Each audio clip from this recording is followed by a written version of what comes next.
This is the Big Chat Small Talk podcast for dynamic, engaged minds who love thought-provoking discussions about big life challenges in an approachable way. Join me, Bernie Bennett, and me, Louise Anderson, to challenge your own perspective, to share insights and wisdom on navigating life's demands. Let us have a big chat about important issues in a small talk way.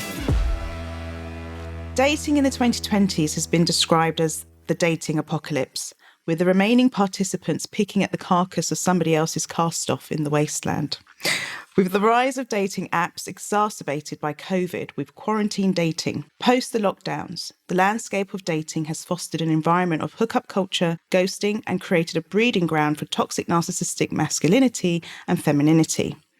In this podcast, we're going to discuss whether modern dating is as doom and gloom as some would have us believe. And is there still hope in the minefield of modern dating? We're trying to find your diamond in the rough. I like that. That's making the presumption there will be a diamond. A bit Aladdin-ish, isn't it? I love that. So, okay, as we know, I'm single and back on the market again. And so as a woman in her 40s who's entered back into the dating, my God, it's just horrendous. Okay. It really is.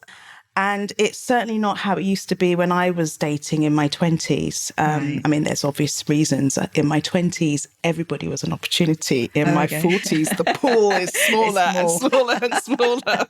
But you become a little bit more, picky about what you want in life as well. I think as the older you get. Yeah, you're just set in your ways. Yeah. You're more set in your ways. And also, it's interesting as well because some of the available men out there, and I don't want to stereotype, of course, but if they haven't been in a long-term relationship or married or have done that kind of daily grind relationship, right, it's very difficult to relate to them. And you do have to wonder why they're still on the market, unmarried. Maybe some of them have children, but unmarried and never living in that kind of family situation. So I suppose I'm in that waiting pool now for the next round of divorces. Oh, God. That doesn't sound I know, great. it's so tragic, isn't it? But I think if we talk about the dating in the sense of, the reality of where it is at now compared to how it used to be traditionally. Yeah. So if we think about, courting versus dating. Well, I was just going to say, actually, because between courting and what we have nowadays, which this follows all this dating app and stuff.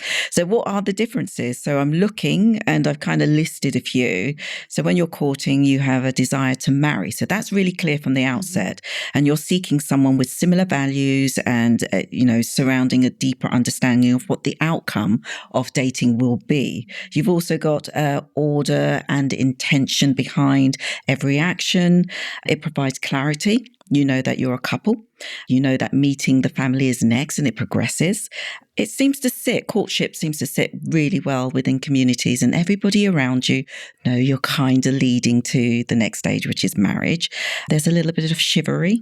And there's definitely in some cultural settings that there is a kind of vetting process that goes on and everyone's involved, aunts, uncles, whether they like it, because they've got to fit in a family. You don't just marry the individual, you marry the family as well. Absolutely, yeah. So when you contrast that now with dating, it's kind of more recreational, transient. There's a little bit of confusion as well as to what the outcome will be, which you don't have when you're courting. There's a lack of accountability because there's less about caring about the other person and more about self. Hypersexualized, we know that from the dating accent. You're going to tell me more about that. A bit of a body count, tricky as culture has been watered down and the real meaning of dating has become, I don't know. It's meaningless almost. Yeah. That's what, that we reference back to hookup culture. Yeah. So just a bit of background in terms of when I last dated in my 20s. So I did do online dating then. It was online dating rather than the dating apps, which we have now. They're the dominant kind of way. Is that better? So online dating, when I was doing it in my late 20s, early 30s, leading up to when I met my ex, it was a proper online dating site. You paid for it. You had a full profile. Like you literally wrote an essay about yourself. Okay.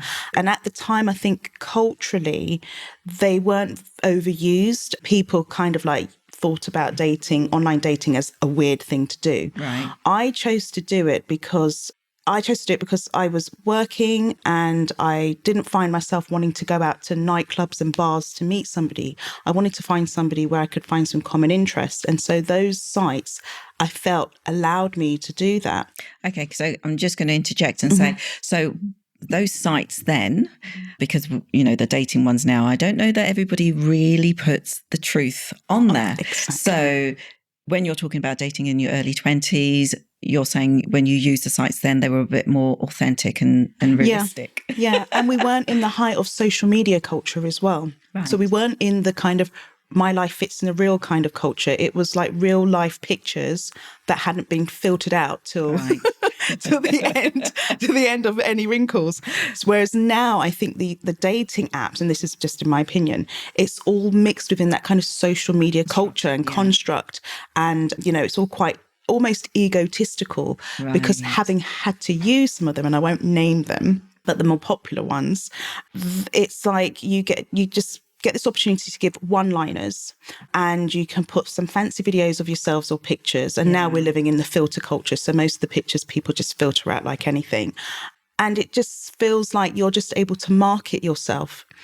Also, I noticed as well, so this is interesting, when I was going through some of these dating apps, as you swipe, it's that swipe to the left kind of thing, or swipe to the right, or match or unmatch. I noticed that there were some men on there, well, actually a lot of the men, who would have these fancy pictures of themselves, lovely videos of them holidaying in like a beautiful place. Muscular. In a beautiful villa, which, they've probably rented with probably 20 or so of their friends, because they probably couldn't afford the weekly rate. Yeah. And taking pictures of themselves with high performance cars. And then all of a sudden you'll see a picture of them standing near Crap Street. And it would be like, what's going on? Like, hang on a second, you've made yourself look like this, and then in another picture, it just doesn't quite fit.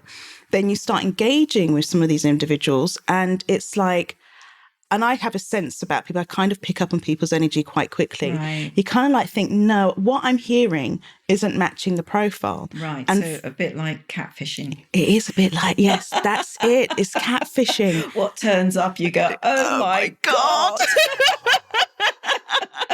And exactly. And to be honest with you, it's having gone into the online dating a bit last year and a little bit the year before, when I found myself single again, it just felt surreal. It just felt I wasn't really dealing with the person that I thought I would. Right. I thought I was, the perception of what I had of them. Are you talking about then or now? Recently now, me being back into it. But when I was doing it in my 20s, it still felt like a kind of playing field where people showed respect almost. Yeah. For me, because I'm a little bit older than you, but dating was going clubbing. You met someone random and you clicked, hooked up, might go back and switch numbers and meet another day. But I don't get this dating app stuff. I really don't, because I look at the images and I'm just going, no, you don't look like that. There's no way you look like that. When did you go on a dating app? Well, I know a few friends that are in similar situation, and I'm like, let me see you dating app. I absolutely love it. And I'm like, okay, let me go on there. Let me pick someone for you. And I'm flicking and I'm going, seriously, all these people cannot look as hunky as they do here. Like, and then she tells me like she's gone on a date and he talked about himself all the time. It's like, this wasn't a discussion. This wasn't about find out about me as well. It was just talk about me, the self. Yeah. And this is the thing with the dating apps. It is a bit it does feel like we're all a bit self-centered. Obviously I've gone on there and I've had to sell myself. And the problem with that, it's like you feel like you're marketing yourself. It's almost like it's like an Amazon date. I'm surprised Amazon hasn't created its own dating app. Stop. They've gone far enough into the market. Let's stop. It's like place into the basket or buy now. Basically. Like and it's like, I think what people have forgotten to do is actually physically interact with people. Yeah. Because this is the thing, especially as being human beings, everybody, as soon as they open up their mouth, are potentially lying. But one thing you cannot lie about is body language. And when you are physically with somebody, you're instinctively reading their body language. You're looking into their eyes. I can say as a woman, your gut, your intuition will tell you something. Yeah. And I find with these online apps, I think the wrong signaling is sometimes going off, because if somebody has well marketed themselves to look like a hunk, to look like they've traveled all around the world, to look like they're able to afford an expensive villa somewhere in Provence or etc. You're looking at that and you're becoming a visualized creature. And whereas when you're with somebody physically, like going out to more traditional places to meet people, whether it's in a club, a bar, a social gatherings, etc., your instincts is then kicking in. And I feel like on these apps, you're just not able to tap into that the way that you would physically. Know what they say? Men fall in love with what they see. And women fall in love with what they hear. Yes. And that's why women wear makeup and men lie. I like that. You heard it here first. So you get a match of people that are trying to fit into boxes rather than really looking to the soul of the person. You know, they say the eyes, the soul, you know, to that individual. And I don't know if going on these dating sites, you're really stripping away the facade of that, the image, the marketing that you've said that goes on, to actually really find love. It's really difficult, isn't it? It is difficult. And there have been, you know, positive stories. I know lots of people who have found love using the modern dating apps. I think when they first came out, they were still being used properly. But let's tap into how they're being used now. This hookup culture. So a few anecdotes here, not naming any names. Okay. But I was... Maybe I'm a bit old-fashioned and traditional, or maybe I'm just getting older now. So these things really hurt my ears and my senses. But I couldn't believe how on there the men were just so readily forward with sexual innuendo and speaking to you in a very over-sexualized way. See, that would tell me straight away they're not interested in a relationship. Yeah. That's not, you know, because love and the idea of spending the rest of your life with someone, it's not all sex. You know, it is about friendship. It is finding that perfect partner match, you know. So you would think, but that's why we come from a different generation. We really do. We really do. We really do. I won't be using the dating apps, I don't think. But we really do.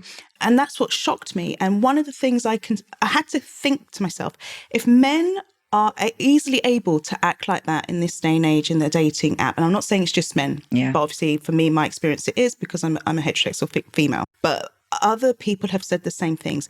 And even male relatives and male friends have said, those dating apps, there's a load of people on there just looking for hookups, so don't use them. And you would think that people are looking to court or set, you know, try and start a friendship or a dialogue. But I found very quickly, as soon as men realised I was going to be hard work, they'll just unmatch me. Why were you hard work? Because I'm going to take my time. I'm going to learn. You're hard work because you're just not giving it up. Exactly. And that's what it felt like. And I didn't take those things personally. And so far, I haven't been ghosted, or I'm not aware of whether I've been ghosted. That's the point of being ghosted, though. You're not aware. I'm not aware. But then ghosting is also quite specific. And that's another thing that has become this thing now, being ghosted. Whereas when I was dating in my 20s, whether it was through an online site or just going on dates with individuals I've been introduced to or met, if you didn't like somebody, you had the courtesy to say, do you know what? It's not working. I don't think it's going to work, or I don't think we're going to get there. Let's just remain friends or something. Whereas now people just ghost. Yeah. There's no common courtesy. There doesn't seem to be any protocol anymore. No, it's just rude. It is. It's just blatantly rude. So I would say, coming to the end, which is better, courting or dating? Going back traditional or modern? I think we're going to go back to the traditional, and you're beginning to see it already. Yeah, it'd be nice to do that. Exactly, because one of the major dating apps, again, won't mention the name, they're already looking at that model. They're already going to do that, bring in that kind of matchmaking element and ethos into the online dating app, because it works. Well, I wish you all the best. Thank you. Going forward. I'm looking forward to seeing the new man in your life. Oh, we've got some time yet. Brilliant. Okay. Thanks for listening to the Big Chat Small Talk with Bernie and Louise. Follow us on Instagram at Big Chat Small Talk.